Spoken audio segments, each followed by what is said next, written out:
So thank you all for joining us today. We're so excited that you could participate in this conversation. We think this is going to be a really interesting conversation just around some industry predictions for 2024. We do have a Q&A function down at the bottom. If you guys have questions throughout, please engage with us. Mike, our moderator, will be monitoring that. And we've set aside some time at the end for some Q&A. So without further ado, I'll turn it over to Mike Shields, our moderator. Take it away, Mike.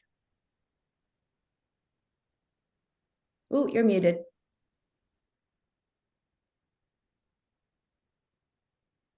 Whoops, so sorry. Thanks everybody for being here. I have my fancy mic and I didn't have it set up correctly in this room, but I'm here now, excited to get started. It's perfect timing, actually. There were a couple of new industry forecasts that just came out today that unsurprisingly, CTV is up and to the right. And someone actually is predicting that we're really close to CTV exceeding linear television in terms of ad dollars. So with that, let's get into the conversation. Why don't everybody maybe just introduce themselves and share one thing you're really excited for about 2024 in relation to CTV? Yeah, happily, I'll go first. My name is Joel Cox, co-founder and EVP of Strategy and Innovation at Strategus, working in the little skunkworks division called Strategus Labs. Wonderful to be here with you all. Thank you all for taking some time out of your day to talk shop with us. The thing I'm probably most excited about in 2024 is the continued evolution and enhancement of what is available and what can be done with connected television advertising when done properly. So really excited to continue to blaze trails with all the fine folks on this webinar. All right. Mark, maybe you want to jump in next? Sure. Mark McKee, I'm EVP and General Manager of Freewheel. Freewheel is an advertising platform really focused on servicing publishers, media companies that are in the premium TV space. And in doing so, we also have really strong partnerships and tools to connect the buyers and sellers together. So also working with the buy side directly.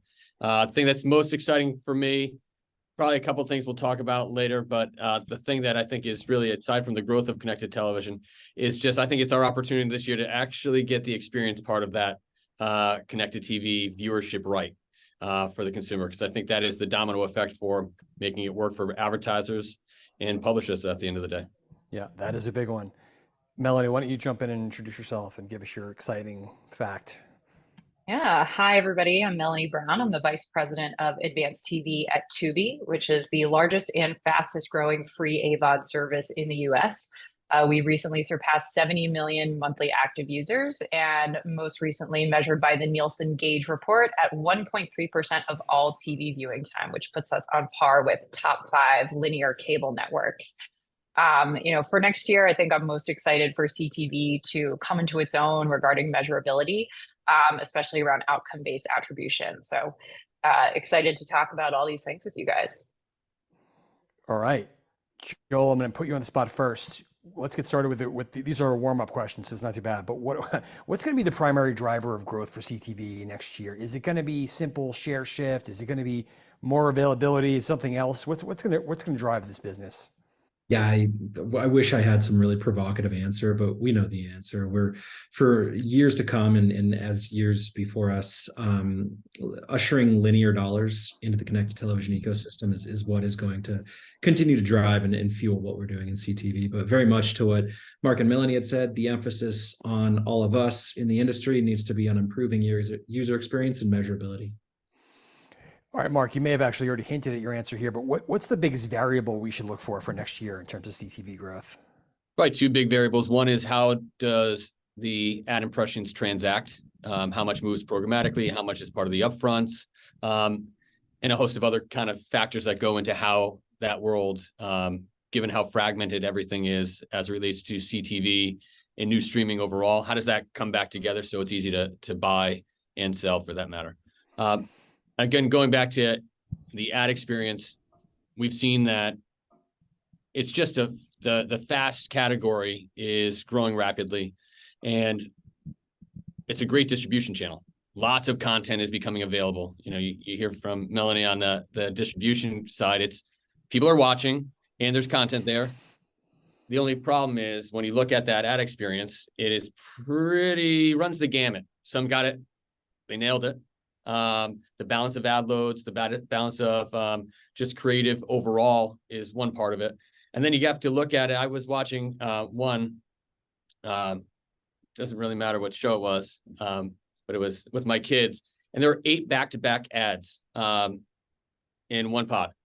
This is supposed to be the better medium, right? Right, and so I was like, it was a Christmas movie or program, if you will. The category. I mean, I happened to be in the room, so I guess it was directed towards me. But it was kind of interesting just to see the ads that came, and again, 8 times back to back. Wasn't the greatest experience I've ever seen. And then you look at that, and then you do the research just based off some of the stats that we see, and on average, not on average, but around a quarter of all streaming and fast ad loads have a 4-minute ad pod break. It's not great. And so, with targetability, with the ability to make it much more personal, I think we have some work to do to balance those ad loads and make a real good viewer experience for the brands and certainly the user itself. Right. We understand that the fasts are free, but that seems like a rough trade-off. It sounds like you're going backwards in this medium, where we're trying to promise a better user experience. All right. So Melanie, not to put that whole user experience thing on you, but what do you think is the biggest thing that could impact CTV in 2024?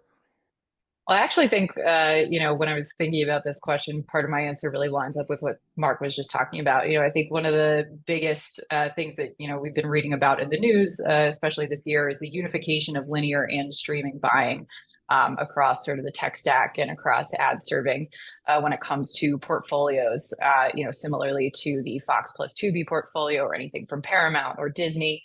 And I think that unification, in addition to the increasing scale of addressability, both on CTV and on the linear side, is really going to contribute to being able to reach people right place, right time, right screen, and also mitigating those poor viewer experiences that Mark was just talking about.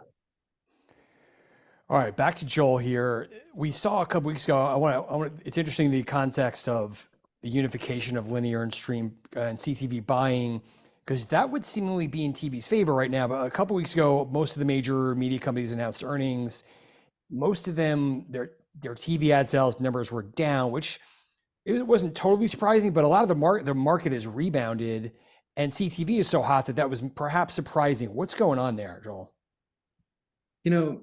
This is such an interesting time, right? I think that when you think about a traditional demand curve, right? We originally had TV viewers, all of ourselves, when we're sitting in the living room, saying that the preferred way for us to consume our television content is no longer through a linear method, but instead through an internet-connected solution, as it gives us greater control and on-demand flexibility. So I think we're just in this really interesting time where we've got a lot of legacy linear organizations that also have a presence, whether bought or built, in the streaming space. And so we're kind of in this somewhat uncomfortable medium where there's still value and eyeballs and really good content in linear, but there's also just the growing prevalence and consumer expectation that things will be made available in an in an internet connected, predominantly ad supported ecosystem. So, we look to these earnings reports as kind of bellwethers, but I think the consumer has already spoken, that ultimately the tide has already turned, and we're beginning to see more indicators, as was referenced earlier, right? With ad dollar parity, if not majority, now shifting into an internet-connected streaming ecosystem, with things leaving the proverbial cable bundle most recently, obviously probably most prominently with ESPN and Disney's announcement to kind of make that go over the top. We're just in this interesting midst of a sea change. So you look at these earnings reports, and I think what we look at is wanting to kind of be ahead of the curve on those earnings reports, wanting to stay as close to the consumer and the viewer's eyeballs and attentions as we can. And obviously that has us firmly in the camp of embracing a fully internet-connected streaming experience relative to linear. Joel, just one more thing. There are all those big media legacy companies you referenced, they all have made a big show of their capabilities in terms of data-driven linear targeting and using clean rooms and just all this advanced television. That doesn't seem to be stopping the bleeding. Would you worry there, or that's just not realistic? At the end of the day, we've heard this off and on from the executives of the, legacy giant linear organizations, that ultimately, no matter what, audience-based decisioning, programmatic execution, all of these biddable elements that exist in a fundamentally streaming-based ecosystem relative to linear, tell us that no matter what, we're going to reach a point in time. This is borderline zero sum, where we're going to have all content and all ads decisioned in a digital ecosystem and not in a linear. Now, how long that takes, depending upon what we have in the way of kind of these quasi medium grounds, is to be determined. But ultimately, I don't think that there's really any evidence pointing to the fact that we're at a certain point going to shift this entirely to an internet connected streaming ecosystem. Okay. Let's go through a couple questions from the supply side of things, and then we'll shift to the other side. Melanie, why don't we start with you? Give us the latest on the fast growth has been really big. I was a big doubter about the category and been proven wrong tremendously. But kind of catch us up on what's the latest in your neck of the woods. Yeah, I mean, a lot of what Joel was just talking about in terms of, in terms of where viewership is trending is showing that, viewership is, really in streaming in the future, and the future of streaming is really free, it's ad supported, and it's on demand. Tubi has the largest content library of ad supported service that's out there. Now we're up to more than 200,000 free movies and TV episodes that can be accessed on demand. And then when we're talking about pure fast, the free ad supported streaming channels, we're up to almost 300 fast channels through, almost 500 different partners. And we're really seeing that, while people are very interested in watching what they want to watch when they want to watch it through those on-demand channels, that the pure streaming fast channels also certainly have a home as well. People are really into, that leaned back experience as well. And, given the innovations in ad tech and the more targetability of different ad breaks, I think the viewer experience is really catching up as well. All right, Mark, I want to bring you into the conversation a little bit. We've just come through a pretty major writer strike and an actor strike. There was it seems to have not hurt the players who have a huge library or a backlog, but you definitely felt the network TV world. What have you seen in terms of the impact, either from ad availability, viewership, anything like that? We didn't see much of a decrease whatsoever on ad views overall during this writer strike. So it really does point to the fact that people are looking for great content, even if it's happened in the past. Now, we'll see what that means as we play out to next year. I think that's really where we'll see the impact as new content and new seasons become available. But for this year, I think it was a tough year, no matter what, both for the ad industry coupled with the writer's strike. That being said, I do think when we look at Comcast aggregated viewership data, it's kind of funny. 93% of every single household consumes content that was made or first aired 10 years prior. So there's an appetite to find great content wherever it might be. Binging continues to be a very, very important fact, or kind of fairly newly developed consumer behavior. I mean, I know I used to binge Law and Order because it was just like on nonstop. It's been on for like 25 years. You get hooked, I think I've seen every one. But that aside, now they can do it by choice, not just by clicking by this, just running into it. And so I think that understanding from a consumer perspective was fascinating, and they can find it anywhere.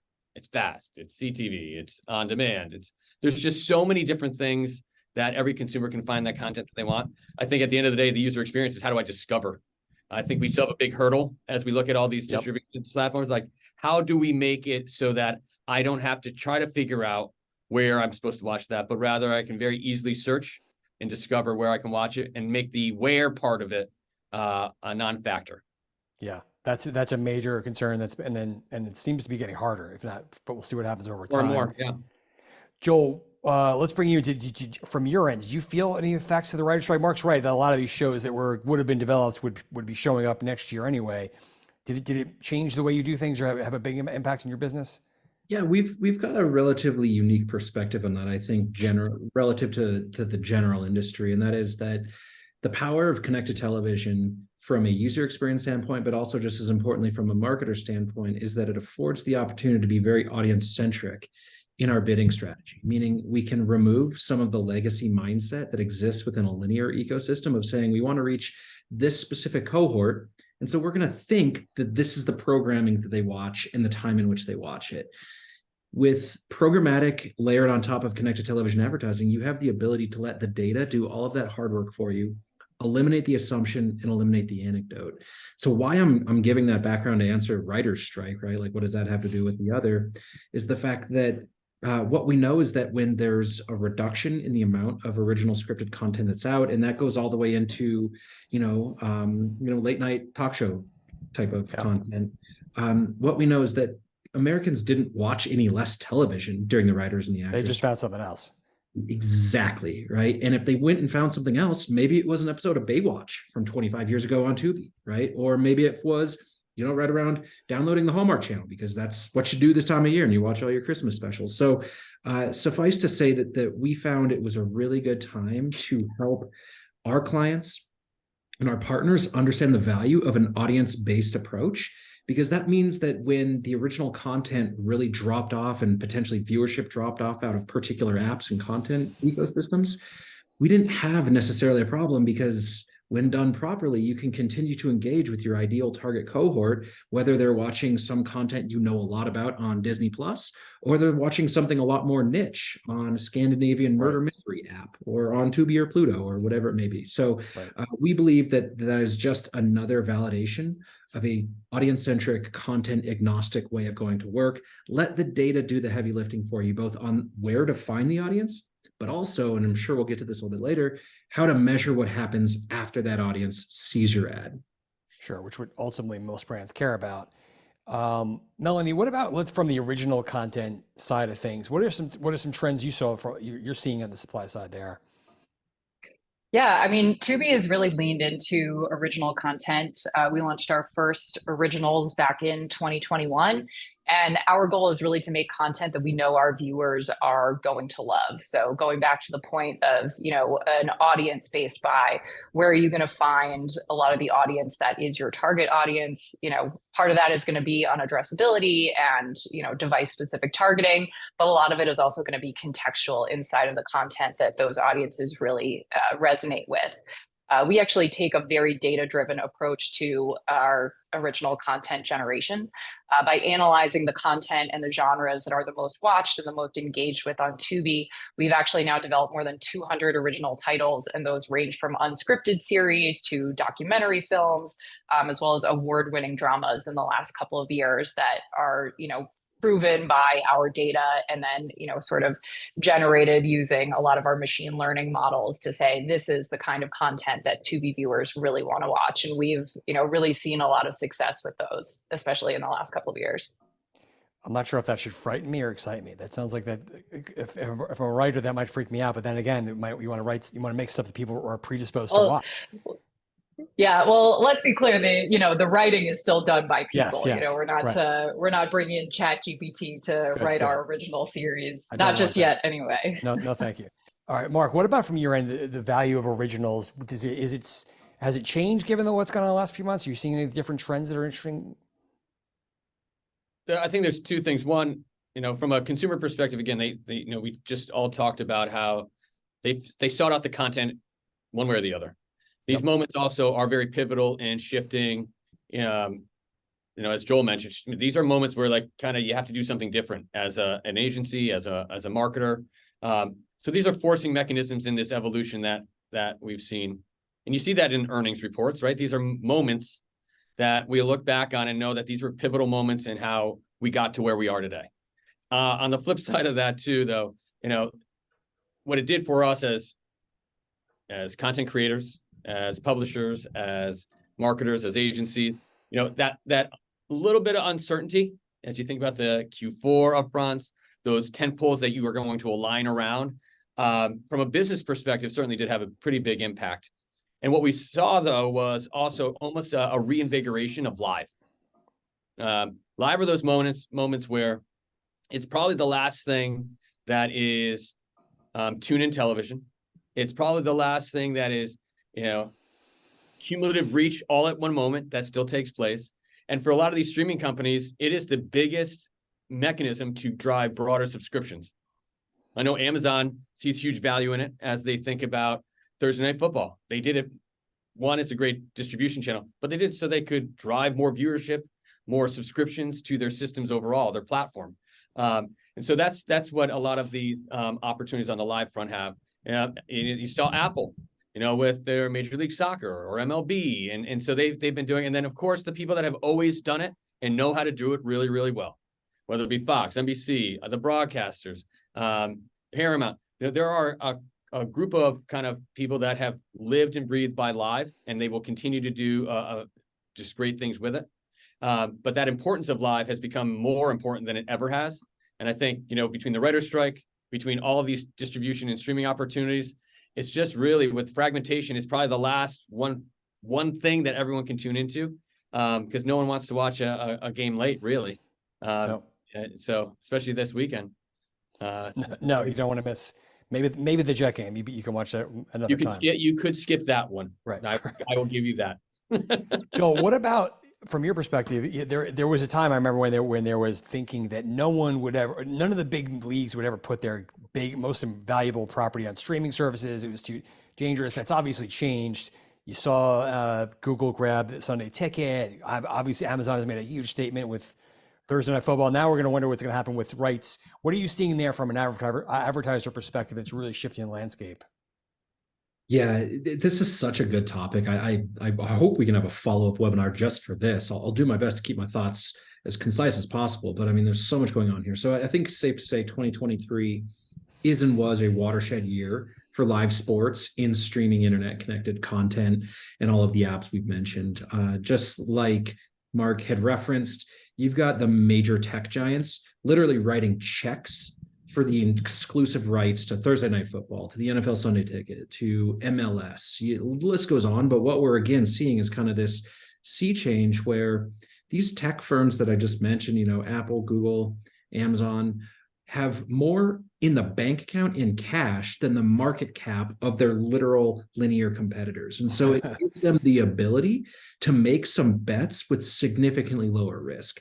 So when you have the eyeballs moving into a streaming ecosystem, and that happened first, right? Thinking back to kind of the whole process of trying to keep up with consumer changes in media consumption, you get the eyeballs moving into a streaming ecosystem. You gradually have the advertisers, the tech gets better. The linear players adopt some sort of a streaming model to offset linear losses. The party's all in streaming in CTV these days. Therefore, it makes sense that when you have Amazon say, all right, NFL, here's a blank check of $1 billion a year for Thursday night, because Mark's exactly right. That's not just for the broadcast rights. That's probably a net loss for them, but it's the flywheel of promoting a higher NPS. It's getting more people to buy more stuff on Prime. It's getting more people to sign up for Prime, et cetera. These flywheels fundamentally exist better in the tech space, where you have Apple offering services. You've, of course, got what Amazon is doing. We could even consider Disney having a pretty productive flywheel when you consider all of their sports rights, yet the ability to monetize that user and that viewer in more meaningful ways. Ultimately, what it tells us is that if even sports, which was for a period of time the last firewall for linear, that has now made its way into streaming, we're kind of at that point of no return where it will continue to go that way. Even Netflix, who has said they don't have genuine interest in live sports, nonetheless, surrounding F1 in Las Vegas, had their first live sports broadcast of some celebrity drivers playing golf. So I think that live sports demonstrated that streaming and CTV has finally gotten a seat at the adult table, is no longer looked down its nose by the sports leagues and the linear partners. You mentioned Netflix. Melanie, what about this was also a huge year for the sports shoulder programming / documentary craze. You saw like Netflix had a huge success with Quarterback and a bunch of other shows. Amazon's got a Barry Sanders, like everybody's doing this. Do you think we're going to just see a frenzy for that kind of sports related material in almost every service? Yeah, I mean, I think going back to everything we've been talking about around audience-based buying, the sports viewer is, yes, very leaned in on live sports, and that's a super valuable, audience and a very, very effective way to reach them. But in the time when they're not watching the live sports programming, what else are they watching? And so at Tubi, we're a little bit more focused on reaching that sports viewing audience. We have been measured at upwards of 80% incremental reach against linear platforms, which is where a lot of live sports viewing still happens. And so when that sports viewer is not watching their actual live sports program, not watching their team of choice, there's an opportunity to reach them through the ancillary content that's on Tubi. sports analysis and commentary shows, sports movies, everybody's favorites like Rudy, like Remember the Titans, things like that, reaching the sports viewer in a place that really resonates with them, that is not necessarily the live sporting event itself, is going to be super important. All right. Shifting the page a little bit from sports, Joel, I want to come back to you quickly. Let's start with from the supply side point of view. We often talk about the walled gardens versus the open internet. That for a long time that was really about the display universe, but that's bleeding into CTV as well. And you've definitely seen like the advantages of first party data becoming even stronger and more valuable on both sides in each medium. How do you think that is playing out next year, especially with all the signal loss we're talking about other factors? Gosh, that's a really good question. And I mean, we've got two competing schools of thought, and it's a real to be determined who's going to come out on top of this thing. I'd say that to be thoughtfully audience centric, as I described before, you need to embrace an open internet approach, right? Our data from our clients and the data that we build ourselves and activate on behalf of our clients has got to freely move in and out of platforms for proper identification and proper measurement. And this goes all the way into ensuring a proper user experience, right? We don't want to serve the same household, the same ad 8 times in a row because it's bad for the brand. It's a terrible user experience. It's a waste of money. And there's no way that is ever what the industry intends for all this technology to be able to do. But if you think about on the other side of this, the walled garden approach is like, hey, Amazon's going to say, I've got the best first party shopper data on earth. I am the OG RMN. You want to talk about retail media networks and what everyone else is doing, 7-Eleven doing the thing over here. Amazon is the king of retail media first party data. And so it's understandable. They're going to say, no, you can use our data, but you can never take it with you. So what we're seeing here is a really difficult position for marketers to be in, because we got a number of clients that say, hey, some of this very proprietary walled garden data is meaningful to us and we want to activate it. But at the same time, we want to have a meaningful user experience because we know not one single app accounts for all of streaming usage. So that person we may target on Amazon may end up on Tubi or may end up on Pluto or Samsung TV Plus or any of these other apps. So we're kind of in a rock and a hard place now, because with two competing ideologies, the best workaround we have today is what? Clean rooms. I don't know how many of you working in clean rooms, but it's not an easy experience. No one's specs are the same. So we're going to transact and measure in Disney's clean room relative to somebody else's. Completely separate protocols. Ask my director of data analytics how much fun he has moving that data around. So we're just in a really tough position right now. And again, I think as we've talked about, this industry is evolving and growing as we're experiencing it. There's got to be a winner, and the industry has got to embrace one or the other. And we're fully in the open internet kind of side. Melanie, what about from your perspective? You guys are free. You don't require logins. You can log in and create an account, but do you feel like that, does it hurt you in some cases because advertisers want that logged in audience, be able to do all like crazy clean room stuff? Or if you found that different demand sources, can feed in without needing to be in that space? Well, Tubi's a little bit of a different animal. So Tubi was actually founded in 2011 as the first purpose-built CTV ad server. So we own and operate our full tech stack. We have a proprietary ad server and SSP that is integrated with DSPs through the ORTB spec. And so we have adopted a little bit of a hybrid approach to this walled garden versus open internet conversation. On one hand, we have to strike a balance between preserving the value of the first party collected data that we have. So where we don't necessarily have users that have created accounts, we're still receiving return path data based on viewership data and based on ad serving data as well, that we can use to, again, in machine learning to generate certain audience segments, or, through just our regular kind of contextual targeting capacity. But then, on the other side, brands and advertisers need to be able to ensure brand suitability. They need to be able to measure the impact of their campaigns across channels. And we recognize that as being super valuable from our perspective.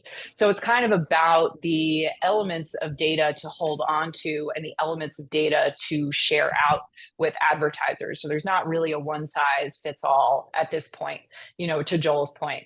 There is still kind of, pros and cons to both sides of it. And for us, it's kind of about preserving that value of our first party collected data, being able to integrate with the LiveRamps of the world and other identity providers to preserve addressability, where somebody does have a real interest in reaching an authenticated and logged in user, but then still being able to contextually target using the first party data that we collect outside of those registrations and passing a lot of that data downstream through the bid stream as well to be available in programmatic channels. Okay. Going to shift gears a little bit now and talk more from the demand perspective. I want to start with you, Mark. It's a perennial topic, the upfronts, what's going to happen with the upfronts and how CTV is going to change them or not. I was at an event recently where there was still a lot of debate about whether, not only there's still the faction of whether we need upfronts or not, there's always that question, but then does CTV lend itself to that or not, how that will change things? How should people prepare next year in your mind? I mean, I think the upfronts are still very valuable, whether it be live, premium content, owning series and getting brands out there in a special way.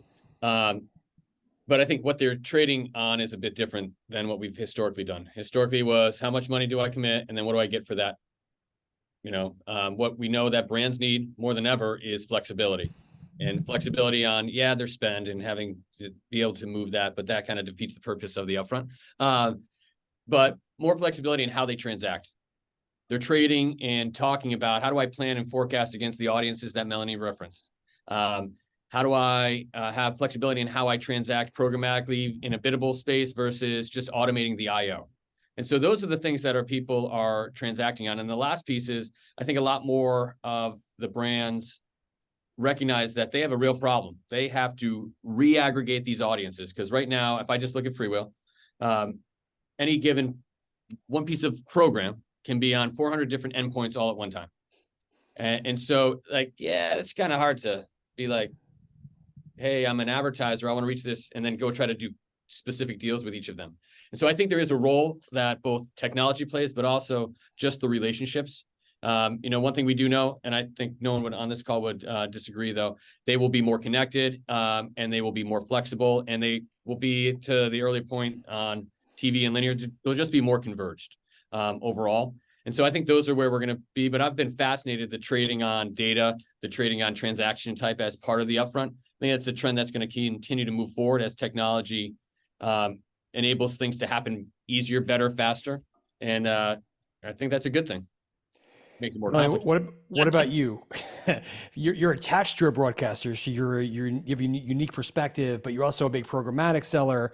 What's your point of view on the upfronts and I guess how programmatic they should be or not?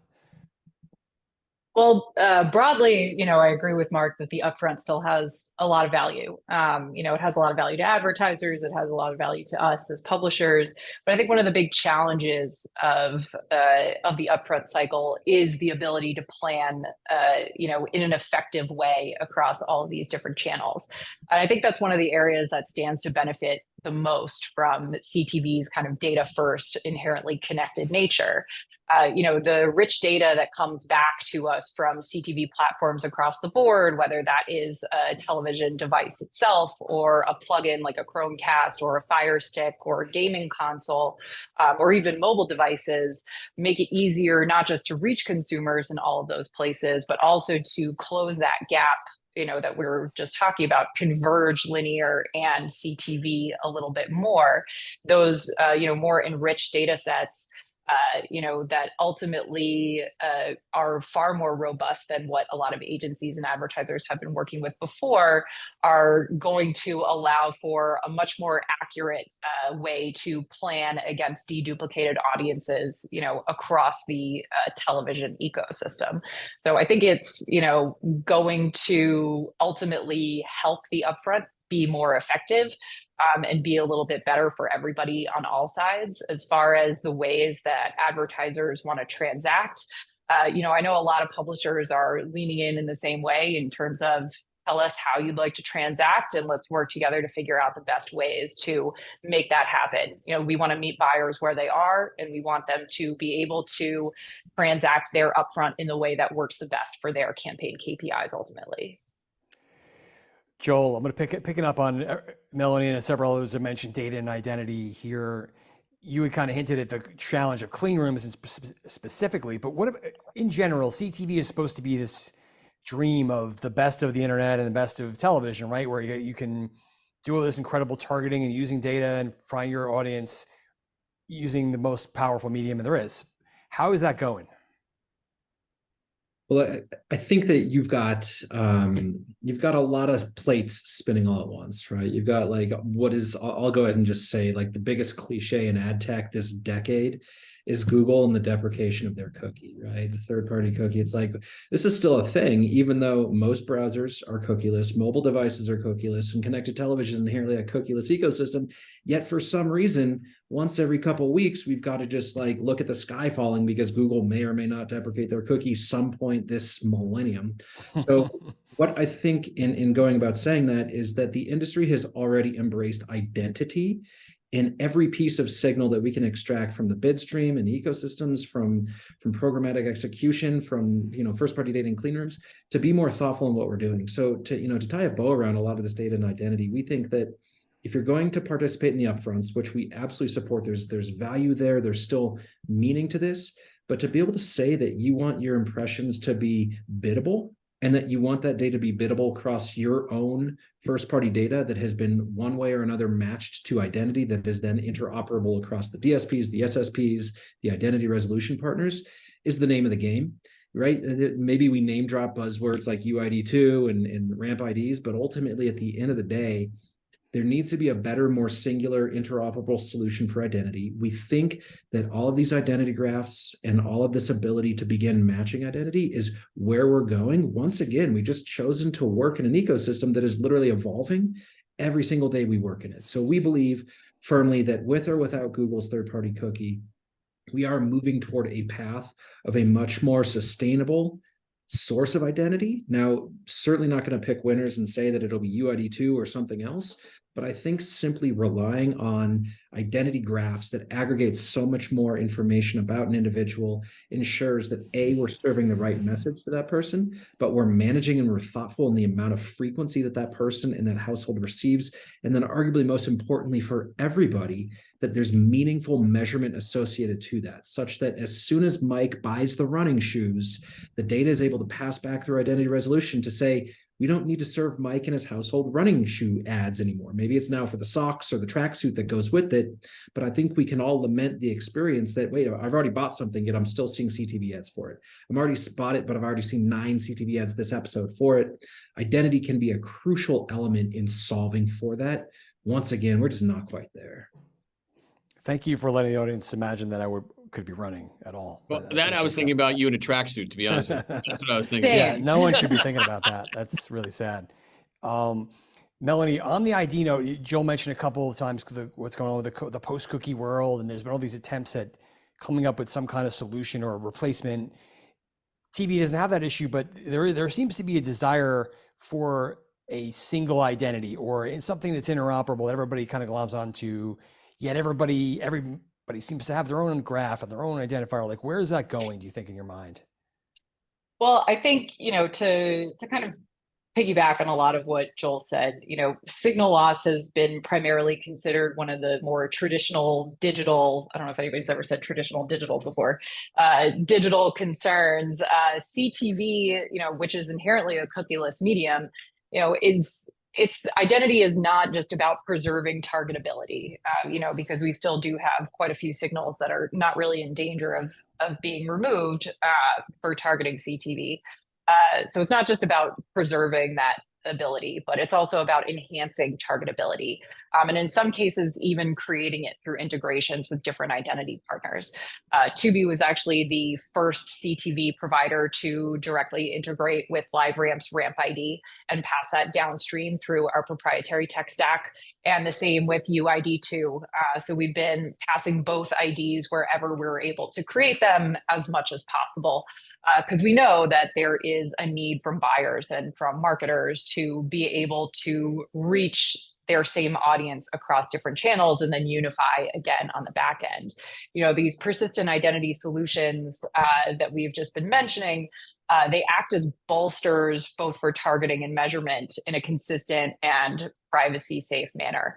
I think it will be important for the industry overall to not just lean into one unified identity solution, but to be interoperable on as many of those identity solutions as possible. Because I think from an identity graph perspective, and stop me if I get too nerdy here because this is my background, from an identity graph perspective, one identity graph can't possibly capture all of the person level data that exists, even just in the US. So we're looking at a kind of yes and solution moving forward, very similarly to the way that a lot of linear television is looking at currencies. We're not looking at one over another, but we're looking at multiple in the same lens to understand kind of how they stack up.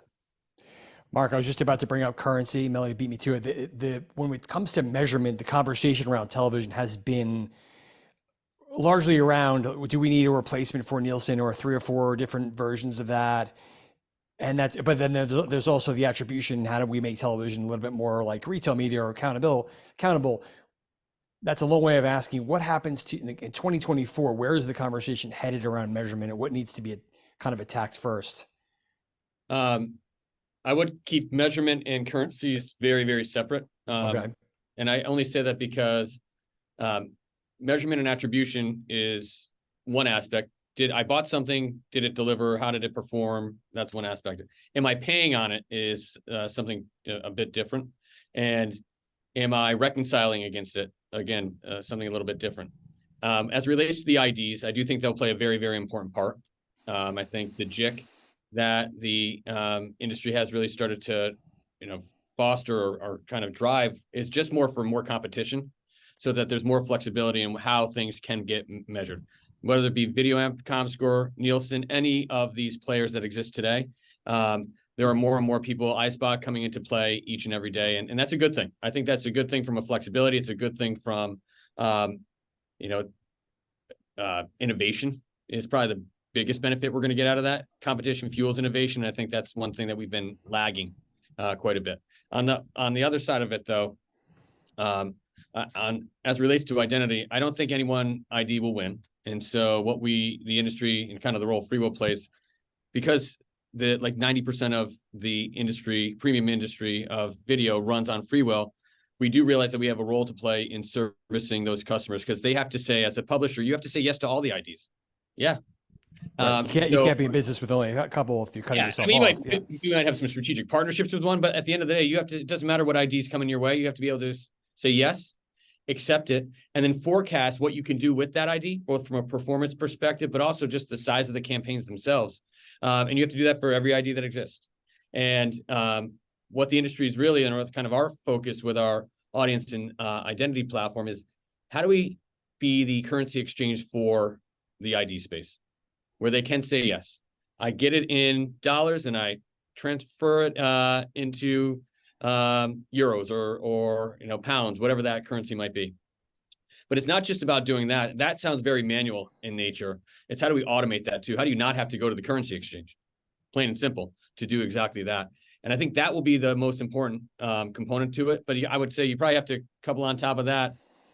Everything has to be done in a privacy compliant way. And one of the things that we see more now than we've ever seen before is just regulatory. And not to get down that rabbit hole, because I think it's a meaty one.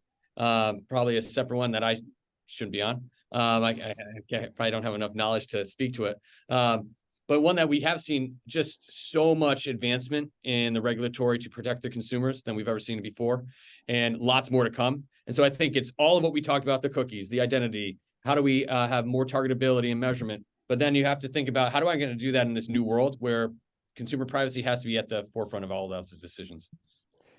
Joel, what about the brands? We're supposedly seeing a wave, or we're going to see a wave of brands that are from the direct-to-consumer world, who came up from social media, where they didn't care. I don't think they cared so much about any equivalent to Nielsen ratings or these kind of identifiers. They cared about attribution, and stuff that happened right in, especially someone buys something on Instagram and you see it right away. Is television offering them what they need? Are they having a totally different conversation about measurement and identity? Yeah, it's such an interesting. So you talk about the D2C vertical, right? And that's just such like the antithesis advertising model working from the bottom up rather than the top down. We've got a number of clients that operate kind of in that space and with that mentality, and it's all ROAS driven, right? There's no concern around day parts. There's no concern about, quality of content. It's all just got to pencil out. And I think that connected television certainly offers an immensely greater degree of precision, targetability, and after ad exposure measurement. We've touched on both of those topics already, especially compared to linear, right? And so in one hand, you've got these D2C marketers that have essentially reached diminishing returns of the finite amount of people in the search and social ecosystems looking for them and buying, right in Instagram. So it's natural to say, what's the next product advertising wise up the funnel that I can do to get more people into my lower funnel, high converted, search social ecosystems, and connected television can conceivably play a role in that when done properly and when done programmatically. Yet at the same time, it's really important to point out that on a pure play basis, no one is ever going to get CTV to pencil out to a same or better ROAS as you would from your paid search and your paid social ecosystems. Can't do it. It's the most expensive digital media that exists with limited exception because it's the sight, sound, motion, and emotion of the largest digital device in the American household. It's non-clickable. It's harder to track. It's much more nascent. So we think that connected television nonetheless plays a really important role, but absolutely begs for very thoughtful, robust measurement solutions to be associated on the backside such that you can understand the individual that maybe bought in Instagram, but prior to buying in Instagram was exposed to one or more of the connected television messages. And so measurement doesn't have to be that, silver bullet that solves everything and turns, the world into utopia like the memes we all see. But the more signal and more direction you can append to a campaign to say, this number of people were exposed to my CTV message and then ended up engaging with me meaningfully in a social placement thereafter, and this number of people actually physically went into my brick and mortar location this weekend, all gives more indication to understand what is the right mix. I don't think anyone is on this call to say that connected television should be the lone element of one's mix, but helping to understand what that mix is and how to very thoughtfully integrate it into everything else you're doing as a parent, and without thoughtful measurement solutions is completely flying blind. All right, we got about 10 minutes left here, and I'll fly through some of these questions. Melanie, programmatic growth next year. I mean, obviously, I'm sure you're going to say it's going to be up. What do you think that looks like? Where's that? What direction is that headed in the coming year? Yeah, I mean, I think, in order to look forward, a lot of the times you have to look backwards. And, even in just the last few years since I've been at Tubi, we've seen a huge shift in mindset on the part of a lot of marketers and advertisers and the ways in which that they want to transact their campaigns. Many of our upfront budgets have migrated from direct IO to programmatic channels in favor of in-campaign reporting through DSPs and automated transaction, being better able to kind of measure those campaigns themselves rather than kind of relying on a publisher grading their own homework is super valuable to a lot of buyers. I think going, into 2024, we're just going to see an acceleration of that.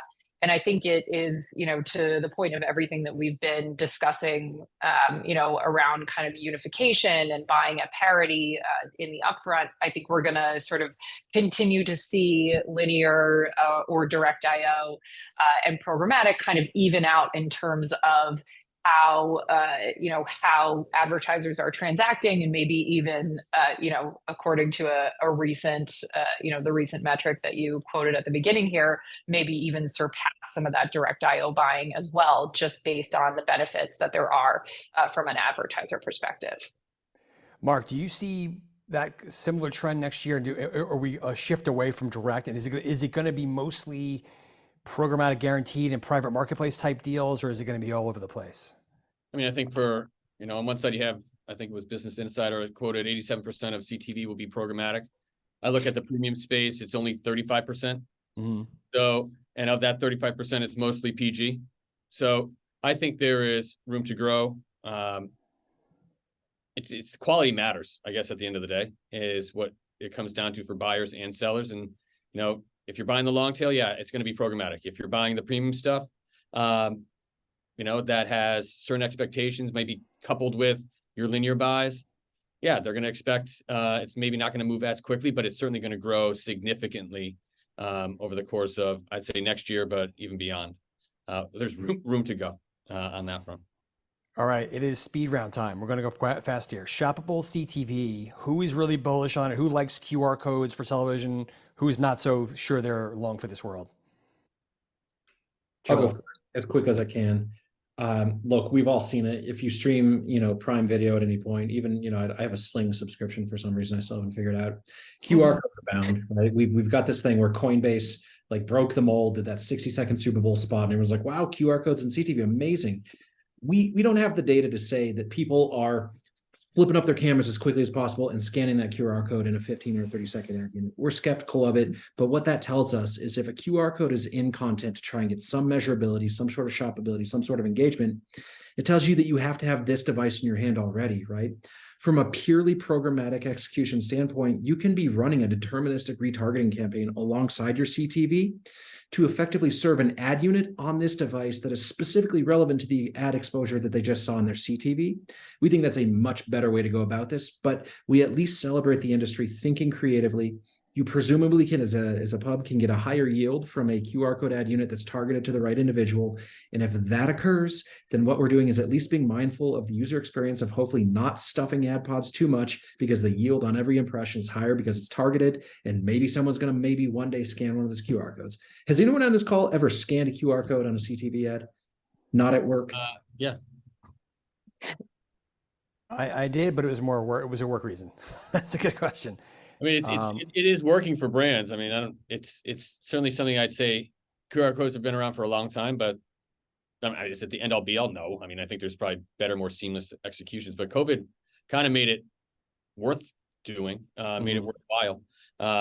So I think there's opportunity. It's at the end state, no, but it's a good step in the right direction.